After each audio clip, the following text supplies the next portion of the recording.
तो आज हम पढ़ने जा रहे हैं फिजियोलॉजी। फिजियोलॉजी मतलब होता है वर्किंग।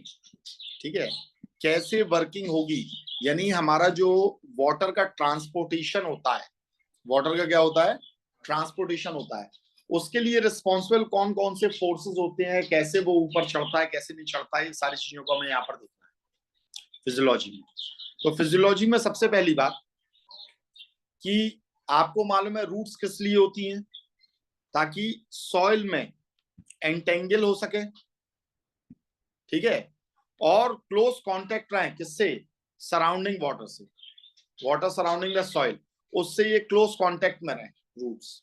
रूट्स एक तो फैमिली अटैच करती है प्लांट को, और दूसरी बात वो और नीचे तक डीप में जाती है। तो एक तो अटैच करने के लिए कि भाई प्लांट जो है वो आपका स्टैंड बाय मोड पर है, यानी वो खड़ा रहेगा बिल्कुल वैसे, ठीक है ना। और दूसरी बात वो वाटर के टच में जाती है ताकि आपके इस वाटर को, ये पानी को जमीन से निकाल सके, ठीक है।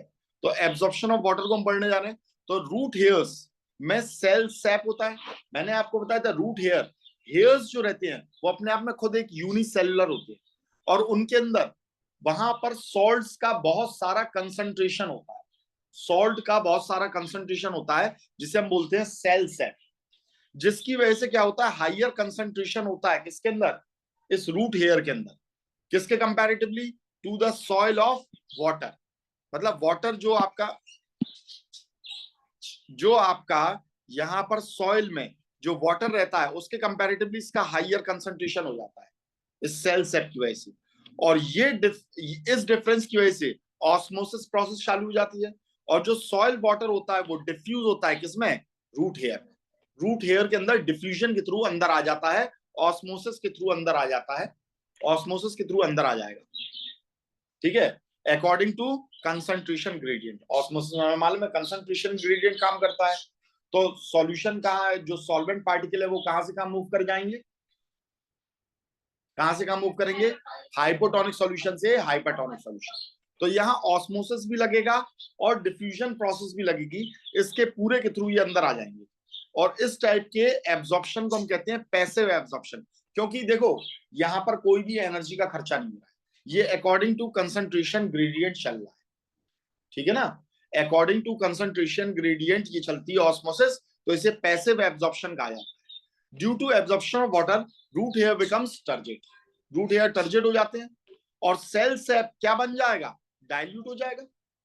जो मैंने इससे पहले वाली क्लास में आपको बताया था, सेल सेप क्या हो जाएगा, डाइल्यूट हो जाएगा, किसके कंपैरेटिवली, एडजेसेंट सेल के कंपैरेटिव। और जब ये डाइल्यूट हो जाएगा तो अब इस डाइल्यूट वाले में से पानी कहां जाएगा, कंसंट्रेटेड यानी बगल वाले सेल में जाएगा।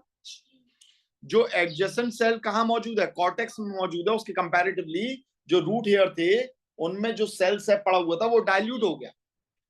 इस डिफरेंस की वजह से ये वाटर डिफ्यूज होता है रूट हेयर से कॉर्टेक्स सेल में, यानी कॉर्टिकल सेल में, और फिर ये पहुंचता है एंडोडर्मिस में, फिर पेरिसाइकिल में, और फिर जाइलम में। यानी इसका पाथ क्या होता है, ये सॉइल से चलता है, रूट हेयर्स में पहुंचता है पानी, कहां पहुंचता है, सबसे पहले सॉइल से चलता है, रूट हेयर में पहुंचता है, फिर रूट हेयर से आपका ये पहुंचता है एपिडर्मिस में। ये पाथ याद रखना है, कहां पहुंचता है, एपिडर्मिस में। एपिडर्मिस से ये पहुंचता है कॉर्टेक्स में, ये हो गया थर्ड पार्ट, ये हो गया फोर्थ पार्ट। कॉर्टेक्स से फिर पहुंचेगा एंडोडर्मिस में, फिर पेरिसाइकिल में, और फिर रूट जाइलम में, और रूट जाइलम से ये ऊपर लीव्स वगैरह तक पहुंचता है। तो ये इसका पूरा पार्ट। देखो डर्मिस मतलब होता है लेयर, जैसे स्किन की लेयर रहती है उसे हम डर्मिस बोलते हैं। अब एंडो मतलब हो गया अंदर की, और एक्सो मतलब हो गया बाहर की, ठीक है। एक सरफेस की हो गई तो उसे एपिडर्मिस कहते हैं। ये पाथ रहता है, देखिए ये है रूट हेयर, ठीक है। इसमें आपके ये सब पाए जाते हैं वैक्यूल्स, ये आपको दिखाई दे रहे हैं, ये वैक्यूल्स पाए जाते हैं इसके अंदर, ठीक है। और सॉइल पार्टिकल ये पड़े हुए हैं यहाँ पर, ये सॉइल पार्टिकल पड़े हुए हैं। सॉइल पार्टिकल से पानी अंदर की ओर लेगा, इसने ये अंदर पानी ले लिया है, ये पानी आगे की ओर चला, और आगे की ओर चलकर सबसे पहले कहाँ आया, एपिडर्मिस में। एपिडर्मिस से, ठीक है, एपिडर्मिस से चलता हुआ सीधा देखिए यहां पर ये पाया जाता है कॉर्टेक्स रीजन, ठीक है, और इससे चलता हुआ ये आएगा, तो ये एपिडर्मिस, एपिडर्मिस के बाद कहां पहुंचा है, कॉर्टेक्स में पूरे अगल बगल फैला है, ये अगल बगल इस तरीके से फैला है और फिर पहुंचा है ये किसमें, एंडोडर्मिस में। ये है एंडोडर्मिस, ठीक है। इस रीजन में आपका ये एंडोडर्मिस रीजन के अंदर ये पहुंचेगा और फिर इससे पहुंचेगा ये पेरिसाइकिल में। तो ये हो गया पेरिसाइकिल लेयर, ये सेकंड लेयर होगी। ये वाली एंडोडर्मिस है, इसके बगल में ये कैसी हो गई है, ये हो गई है पेरिसाइकिल, और पेरिसाइकिल से ये फिर पहुंच गया किसमें, जाइलम में। ये पूरा आपका हो गया जाइलम, और जाइलम से फिर इसे ट्यूब टाइप की मिलती जाती है, तो ये पानी ऊपर की ओर चढ़ता है, ठीक है। तो ये पाथ याद रहेगा बेटा, समझ में आ गई ये बात, नहीं आई, क्लियर है भाई। तो इस तरीके से आपका ये ट्रेवल करता है। मिनरल एलिमेंट्स ये कैसे पहुंचेंगे, तो सेल शेप में तो कंसंट्रेशन ज्यादा है, तो बनी बात है ये किसके थ्रू नहीं पहुंच पाएंगे, ऑस्मोसिस के थ्रू तो पहुंच नहीं पाएंगे। तो मैंने आपको बताया था एक प्रोटीन्स होती है जो इसकी कैरियर होती है, क्योंकि ये कंसंट्रेशन ग्रेडियंट के ऑपोजिट जा रहा है, तो इसलिए हम इसे क्या बोलते हैं, एक्टिव ट्रांसपोर्ट। तो एक्टिव ट्रांसपोर्ट में आयंस और जो मॉलिक्यूल्स रहते हैं इनका भी लगातार सॉइल वाटर से कंसंट्रेशन ग्रेडियंट के अगेंस्ट में चलते हुए प्लाज्मा मेम्ब्रेन से होते हुए अंदर पहुंचते हैं, through the plasma membrane cell के अंदर पहुंचते हैं, ठीक है। और इस प्रोसेस में आपको क्या चाहिए पड़ती है, एनर्जी की रिक्वायरमेंट होती है, और ये एनर्जी किस फॉर्म में मिलती है, एटीपी के फॉर्म में मिलती है। एटीपी जानते हैं ना, एडिनोसाइन ट्राइफॉस्फेट, तो इसके फॉर्म में आपको ये एनर्जी मिलती है एटीपी के फॉर्म में एक्टिव ट्रांसपोर्ट के लिए। इंट्रिंसिक प्रोटीन्स जो मैंने आपको बताए थे उसके थ्रू आपके ये सब अंदर आ जाते हैं। कौन आ जाते हैं, ions and minerals against the concentration gradient. वही मिनरल्स के जो मॉलिक्यूल्स रहते हैं वही सब तो होते हैं, ठीक है। अब देखते हैं ascent of sap. Ascent of sap का मतलब क्या होता है, upward movement of water and minerals, कहां से, from xylem of root through stem leaf veins to the top of the plant is called ascent of sap. किसका movement होना, water and minerals का मूवमेंट होना, कहां से कहां, from xylem of roots, root से जाइलम में पहुंच गया। ये जाइलम मैंने बताया था, ये हो गया आपका पूरा जाइलम, रूट से ये पूरा कहां पहुंच गया, जाइलम में पहुंच गया। रूट से होता हुआ इसी पाथ को लेता हुआ ये आपका कहां पहुंच गया, जाइलम में पहुंच गया, और जाइलम के बाद में स्टेम में जाएगा, लीव्स में जाएगा, और प्लांट के अपर पार्ट में जाएगा। और इस पूरे मूवमेंट को, किसके मूवमेंट को, वाटर और मिनरल्स के मूवमेंट को हम कहते हैं एसेंट ऑफ सैप। और पानी को इतने ऊपर तक चढ़ाने के लिए आपके डिफरेंट डिफरेंट फोर्सेस लगते हैं। एसेंट ऑफ सैप के लिए जो डिफरेंट डिफरेंट फोर्सेस होते हैं जिन्हें कॉजेटिव फोर्सेस कहते हैं, ये कॉज ही तो है, इन्हीं की वजह से तो ऊपर चढ़ रहे हैं। तो ये चार होते हैं, एक होता है capillarity of xylem and tracheids, दूसरा होता है imbibition of cell walls of xylem, तीसरा होता है ट्रांसपिरेशनल पुल, और चौथा होता है रूट प्रेशर। जो आपका ट्रांसपिरेशनल पुल होता है उसी में एक फोर्स ऑफ एडिशन भी काम करता है यहाँ पर। तो एक एक करके इन चारों को समझेंगे। कुछ में जैसे अगर प्लांट शॉर्ट है, प्लांट अगर शॉर्ट है तो वहां पर एक आध दो फोर्स काम करेंगे। प्लांट टॉल है तो एक आध कोई और फोर्स एब्सेंट हो जाएगा, जैसे जिम्नोस्पर्म में कुछ एक फोर्स आपके जो रहते हैं वो एब्सेंट हो जाते हैं, ठीक है। तो ऐसा नहीं है कि ये चारों फोर्सेस सभी में काम करेंगे, ठीक है ना। कुछ प्लांट में कुछ फोर्सेस काम करते हैं, कुछ प्लांट में कुछ फोर्सेस काम करते हैं, कुछ एब्सेंट हो जाते हैं। सबसे पहला जो पॉजिटिव फोर्स है वो होता है capillarity of xylem tracheids. Capillarity मतलब क्या होता है, आपने देखा होगा जैसे अगर मान लो नीचे पानी पड़ा हुआ है, आपने एक कपड़े को लगा दिया, जैसे आपने थोड़ा सा कपड़े का पार्ट उसमें डिसॉल्व किया तो पानी अपने आप ही ऊपर चढ़ जाता कि नहीं, वो कैपिलरिटी एक्शन की वजह से चढ़ता है। किसी भी आप पतली सी ट्यूब को लीजिए और पानी के अंदर डाल दीजिए, उसमें पानी कुछ एक कॉलम तक ऊपर चढ़ जाएगा, जो नॉर्मली उस वेसल में हाइट है उससे ऊपर तक पानी चढ़ जाएगा। जैसे ये पानी भरा हुआ है, आपने एक पतली सी ट्यूब को इसके अंदर डाला तो ये पानी इसमें चढ़कर इससे ज्यादा हाइट पर निकल जाएगा। जैसे ये इतनी लंबी सी ट्यूब है, ये इतनी हाइट तक चढ़ जाएगा। ये डिपेंड करता है कि इसका डायमीटर कितना है, इसी को हम बोलते हैं कैपिलरिटी एक्शन। और यही कैपिलरिटी एक्शन की वजह से जो दिया वगैरह जलता है, दिए जलाते हैं ना अपन, है ना, पूजा करते हैं तो दिए वगैरह जलाते हैं, तो उस दिए में जो ऊपर आपका तेल चढ़ रहा है वो कैपिलरिटी एक्शन की वजह से चढ़ रहा है। किसकी वजह से, तो ये कैपिलरिटी एक्शन होता है। तो कैपिलरिटी फोर्स होता है जिसकी वजह से वाटर जो रहता है वो असेंड होता है, वो ऊपर चढ़ता है नैरो वेसल्स में। और इसमें जो वेसल्स रहती हैं ये मुश्किल से 0.03 mm डायमीटर की होती है, और इसकी वजह से जो हाईएस्ट कॉलम अचीव करते हैं वो 1.22 मीटर्स का करते हैं। इसे हम कैपिलरिटी एक्शन कहते हैं। जितने भी हर्बीवोरस प्लांट्स होते हैं,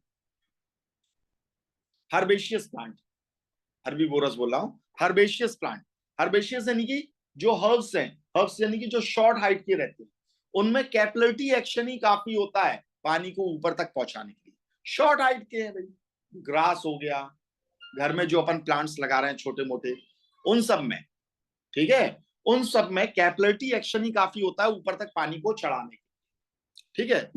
दूसरा होता है imbibition activity of cell wall of xylem, ठीक है। ये इम्बिबिशन क्या होता है, मैंने आपको बताया था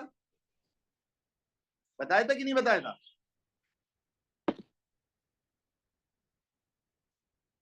है? क्या होता है? सरफेस से पानी को एब्जॉर्ब जब करते हैं, इसी की वजह से मैंने आपको बताया था कि जो आपके सेल्स, जो आपके सीड्स होते हैं वो राइप हो जाते हैं, वो टूटते हैं और जर्मिनेशन होता है।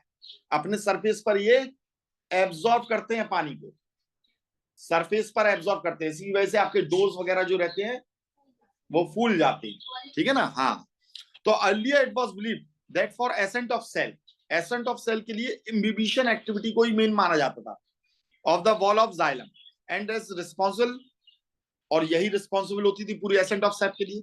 लेकिन बाद में ये देखा गया और बाद में ये प्रूव किया गया कि translocation of water takes place through the lumen of xylem vessel. जो जाइलम वेसल रहती है उसका जो ल्यूमेन होता है, ये आ गई आपकी जाइलम, जाइलम में ये जो ल्यूमेन जा रहा है, ये ल्यूमेन जो जा रहा है, इस ल्यूमेन यानी हॉलो स्पेस की वजह से ही आपका ये जो पानी रहता है ये ऊपर की ओर चढ़ता है, यानी एसेंट ऑफ सेप इस ल्यूमेन की वजह से होता है, ना कि इम्बिबिशन की वजह से। पहले ये माना जाता प्लांट लगा हुआ है बस अगल बगल से ये पानी को एब्जॉर्ब कर ले रहा है और पानी को ये ऊपर चढ़ा दे रहा है, पर बाद में ये प्रूव हुआ कि नहीं भाई, जाइलम के अंदर ल्यूमेन होती हैं, खाली ट्यूब्स होती हैं, इन ट्यूब के थ्रू ही आपका ये पानी ऊपर चढ़ता है, ठीक है। तो इम्बिबिशन एक अकेला नहीं होता है, पर इम्बिबिशन भी एक अपने आप में वाटर को ऊपर चढ़ाने का फोर्स तो होता ही होता है। कैपिलरिटी तो लगेगा ही लगेगा, साथ में आपका इम्बिबिशन से भी तो पानी अंदर आता है, पर ये बिल्कुल ऊपर तक तो नहीं चढ़ाता है, बिल्कुल ऊपर तक तो नहीं भेजेगा, तो और भी आपके फोर्सेस रिस्पॉन्सिबल है। नेक्स्ट फोर्स होता है root pressure. Root pressure herbaceous plant में, अभी अभी मैंने आपको बताया था जो शॉर्ट हाइट के रहते हैं उनके अंदर रूट प्रेशर ही काफी रहता है ऊपर तक चढ़ाने के लिए। भाई रूट के अंदर जो आपका लगातार पानी आता जा रहा है तो उससे एक प्रेशर क्रिएट होगा कि नहीं होगा, और जब प्रेशर क्रिएट होगा तो ये वाटर को क्या देगा, अपवर्ड मूवमेंट देगा। पर हर्बेशियस प्लांट में ये ऊपर तक पानी को चढ़ा देगा, but not for very tall trees, क्योंकि इसका मैग्नीट्यूड सिर्फ आपका कितना होता है, इस प्रेशर का मैग्नीट्यूड 2 to 3 ATM होता है, 2 से 3 ATM। 1 ATM का मतलब होता है जो अपने कॉलम में किसी भी चीज को, मरकरी को चढ़ा दे 760 mm ऑफ Hg, 760 मिलीमीटर तक आपका ही चढ़ा दे, तो 2 to 3 एटम कितना चढ़ा पाएगा, ज्यादा थोड़ी ना चढ़ा पाएगा, which is capable to force the water only up to the certain distance, whereas for the plant of height over 80 meters, Jin plant की हाइट 80 मीटर्स होती है वहां 16 to 20 ATM प्रेशर की रिक्वायरमेंट होगी, जबकि रूट प्रेशर कितना दे पा रहा, मुश्किल से 2 to 3 ATM, तो 16 to 20 ATM की जरूरत पड़ेगी। तो इसमें अगर रूट प्रेशर के भरोसे अकेले प्लांट बैठ जाएगा तो क्या पानी ऊपर तक पहुंचेगा, क्या एसेंट ऑफ सैप हो पाएगा, नहीं हो पाएगा। तो रूट प्रेशर्स, और दूसरी बात ये भी होती है, रूट प्रेशर्स जो रहते हैं, रूट प्रेशर जो रहता है वो सीजनल फ्लक्चुएशन देता है। जैसे ये हाईएस्ट होता है स्प्रिंग में, जब बारिश वगैरह ज्यादा हो रही है खूब दम से ये पानी लेगा, ठीक है, और समर में जब पानी की कमी पड़ जाएगी तो फिर ये रूट प्रेशर उतना नहीं रहेगा, रूट प्रेशर उतना नहीं रहेगा। इसीलिए प्लांट्स जो रहते हैं वो अपनी लीव्स वगैरह को गिरा देते हैं, शॉर्ट वाले प्लांट भी गिरा देते हैं, पानी की कमी हो जाती है तो उतना ज्यादा लॉस ना हो, उतना ज्यादा पानी का लॉस ना हो, इसलिए अपनी लीव्स को गिरा देते हैं, और फिर बारिश होती है दोबारा लीव्स को वो बना लेते हैं, क्योंकि अब यहाँ पर रूट प्रेशर भी बढ़ेगा, खूब दम से पानी आएगा, खूब ये यहां पर अपने पानी का लॉस कर सकते हैं। ठीक है, root pressure is not the only pressure for the ascent of sap, it is absent in gymnosperm. Gymnosperms क्या होते हैं? ऐसे प्लांट जिनमें जो आपके सीड रहते हैं वो ना तो फ्रूट्स में रहते हैं ना ही ओवरी में। फ्रूट लिख दिया मैंने गलत यहां पर। जिनमें आपके seeds, whose seeds are not enclosed in ovary और फ्रूट, जो ओवरी और फ्रूट के अंदर जिनके सीड्स नहीं रहती हैं उन्हें हम बोलते हैं जिम्नोस्पर्म प्लांट्स। ठीक है, ये मोस्टली कहां पर पाए जाते हैं? ये पाए जाते हैं आपके कोल्ड और ड्राई एरिया में। कोल्ड और ड्राई एरिया में। अब जब ड्राई एरिया है, कोल्ड है और ड्राई है, ठीक है, तो क्या इन्हें बहुत ज्यादा पानी का लॉस करने की जरूरत पड़ेगी? भाई प्लांट पानी का लॉस क्यों करता है? अपने आप को ठंडा करने के लिए। बहुत ज्यादा हीट पड़ेगी तो वो पानी का लॉस करेगा। जैसे हम स्वेट निकालते हैं, पसीना निकालते हैं, हमारा पसीना क्या सर्दियों में निकलता है? नहीं निकलता है। बात समझ आई है? तो इन्हें इतना ज्यादा पानी लॉस करने की जरूरत नहीं पड़ती है। और जब पानी लॉस करने की जरूरत नहीं पड़ती है तो इन्हें इतने रूट प्रेशर की भी जरूरत नहीं पड़ती है। इन्हें इतने रूट प्रेशर की भी जरूरत नहीं पड़ती है। और बिना रूट प्रेशर के या कम रूट प्रेशर के ही, बिना रूट प्रेशर के या कम रूट प्रेशर के ही इनका पानी लगातार ऊपर चढ़ता रहता है। समझ में आ गई बात? तो in absence of root pressure water continues to rise. जैसे इसका एग्जांपल कौन है? Pine trees. ठीक है, अब नेक्स्ट होता है transpirational pull and the force of adhesion. Adhesion और कोइजन दो फोर्सेस होते हैं, एक होता है एडिशन और एक होता है कोइजन। क्या होते हैं, कौन बताएगा? देखो, एडिसिव हम किसे कहते हैं? दो डिफरेंट चीजों को जब हम एक दूसरे से चिपकाते हैं तो एडिसिव कहते हैं कि नहीं? किसी भी चिपकाने वाली चीज को एडिसिव कहते हैं। ठीक है, जैसे फेविक्विक है तो वो क्या है? फेविकॉल क्या है? एडिसिव है। दो डिफरेंट चीजों को चिपका देता है। ठीक है, अब देखो, जैसे आपका ये कांच है, ये कांच है, मिरर है, मिरर पर आपने पानी फेंका तो पानी पर ये मिरर चिपक जाता है कि नहीं? तो जो पानी पर मिरर पर जो पानी चिपक रहा है वो कौन से फोर्स से चिपक रहा है? एडिशन से। बात समझ आई है? पर पानी के मॉलिक्यूल एक दूसरे को फॉलो करते हुए नीचे आते कि नहीं आते? कभी कभी हम बैठकर लकीर बनाते हैं, वो उसे फॉलो करता हुआ पानी आता है, फिर दूसरे मॉलिक्यूल को पकड़ा देते हैं, वो उसे फॉलो करता हुआ आता है। बात समझ आ रही है? भाई यहां से लकीर बना दी, अब ये से फॉलो करता हुआ आ रहा है। ऐसे खेलते कि नहीं खेलते अपन? ठीक है, दीवारों पर भी। तो यहाँ पानी भी पानी के मॉलिक्यूल्स को पकड़े हुए है, और जब सेम मॉलिक्यूल को पकड़ता है तो हम उसे बोलते हैं कोइजन। जब सेम मॉलिक्यूल को पकड़ेगा तो उनके बीच में क्या लगेगा? कोइजन फोर्स लगेगा। क्या लगेगा? जैसे पानी तो बहुत पतला होता है, अब आपने क्या किया? आपने शहद लिया या किसी भी गाढ़ी चीज को, ऑयल को लिया, तो ऑयल की एक लाइन सी बन जाती है ना, वो एक दूसरे को पकड़े हुए हैं, छोड़ नहीं रहे। तो वहां पर कोइजन फोर्स कैसा है? ज्यादा है। तो ये दो टाइप के फोर्स होते हैं, ये दो टाइप के फोर्स होते हैं। तो xylem vessel makes the column for the root tip to mesophyll cells. ये जो जाइलम वेसल्स होती हैं, अंदर जो पतली पतली ल्यूमेन जा रहे हैं, ये कॉलम बनाती हैं। ठीक है, from the root tip to mesophyll cells of the leaves के मेसोफिल सेल तक, through which ascent of saps takes place. When the water is lost from the leaves से लगातार ये वाटर क्या होगा? लॉस्ट होगा, आइदर ड्यू टू ट्रांसपिरेशनल और due to consumption of photosynthesis. या तो ट्रांसपिरेशन की वजह से जो वाटर लॉस हो रहा है लीव्स से और एरियल पार्ट से, उसे हम बोलते हैं ट्रांसपिरेशन, उस प्रोसेस को बोलते हैं ट्रांसपिरेशन। या फोटोसिंथेसिस में अगर पानी का कंजप्शन हो रहा है तो वाटर कॉलम जो रहेगा वो एक दूसरे में क्या होने लगेगा? स्ट्रेच। भाई पानी की कमी पड़ेगी, ऊपर का पानी उड़ गया, अब यहां पर जो नीचे पानी के मॉलिक्यूल हैं ये लगातार एक दूसरे पर कोइजन फोर्स लगा रहे हैं, एक दूसरे पर कोइजन फोर्स लगा रहे हैं। तो ये से एक दूसरे को क्या कर रहे हैं? खींच रहे हैं। क्या कर रहे हैं? जहां ऊपर वाला भी इसे खींच रहा था, अब ऊपर वाला तो उड़ गया, अब ये आपका जो कॉलम है ये स्ट्रेच हो जाएगा, इसमें जो पानी है वो स्ट्रेच होने लगेगा। The force of cohesion among the water molecules. Water molecules के बीच में जो कोइजन फोर्स है और adhesion force between water molecule and the molecule of wall of xylem vessel. ये जो जाइलम वेसल की वॉल है इसके बीच में और वाटर मॉलिक्यूल के बीच में कौन सा फोर्स लग रहा है? एडिशन, एडिसिव फोर्स लग रहा है, ठीक है। और वाटर मॉलिक्यूल्स के बीच में क्या लग रहा है? कोएसिव फोर्स लग रहा है। और ये दोनों फोर्सेस की वजह से, इन दोनों फोर्सेस की वजह से मॉलिक्यूल जो रहते हैं, वाटर के मॉलिक्यूल, वो ब्रेक नहीं होते हैं। This does not break the continuity of the water. Water की कंटिन्यूटी ये नहीं टूटने देता है कॉलम में। And this helps in the ascent of sap. और इसी की वजह से एसेंट ऑफ सैप होता है from the root to the apex of the tree, ठीक है। ये कंटिन्यूटी नहीं टूटने देता है, वरना कंटिन्यूटी टूट जाती तो बीच में एयर का गैप आ जाता है। एयर का गैप आ जाता तो फिर पानी ऊपर नहीं चढ़ पाता। तो ये आपका एयर के गैप को भी नहीं आने देता है। और ऊपर से भी लगातार ये क्या लगा रहा है? एक फोर्स लगा रहा है। अब मैंने आपको बताया यहां से जो वाटर ऊपर से उड़ेगा, जो लीव्स में से उड़ेगा या कहीं से भी उड़ेगा, तो ये कौन सी प्रोसेस से उड़ रहा है? ट्रांसपिरेशन। इसीलिए इस फोर्स को हमने क्या नाम दिया है? Transpirational pull and the force of addition.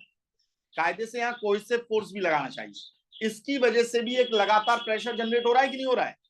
तो ये प्रेशर क्या हेल्प कर रहा है? एसेंट ऑफ सैप में। दूसरा कौन सा प्रेशर हेल्प कर रहा था? Root pressure. पानी खूब नीचे से आ रहा था तो वो भी उससे ऊपर चढ़ा रहा था, तो ये इसकी और हेल्प कर देगा। तीसरा इम्बिबिशन एक्टिविटी, अगल बगल से और पानी को एब्जॉर्ब करता जा रहा है। ऐसा नहीं है रूट हेयर से ही कर रहा है, अगल बगल से भी ये पानी को एब्जॉर्ब कर रहा है, तो नीचे पानी ज्यादा होता ही होता जाएगा। और साथ में आपका कैपिलरिटी। तो ये चारों फोर्सेस मिलकर यहां पर क्या कर देते हैं? पूरे पानी को ऊपर चढ़ाते हैं और रिस्पॉन्सिबल होते हैं किस चीज के लिए? एसेंट ऑफ सैप के लिए। क्या ये बात समझ में आ गई है? ठीक है, तो यहीं पर आपका ये चैप्टर कंप्लीट होता है, ठीक है। इसके बाद में नेक्स्ट आपका इसी से लगा हुआ चैप्टर होता है फोटोसिंथेसिस, ठीक है। तो ये चैप्टर आपका कौन सा था? Absorption of roots and rise of water up to the xylem, ठीक है। क्वेश्चन आंसर लगा लीजिएगा, जो भी डाउट हो वो पूछ लीजिएगा।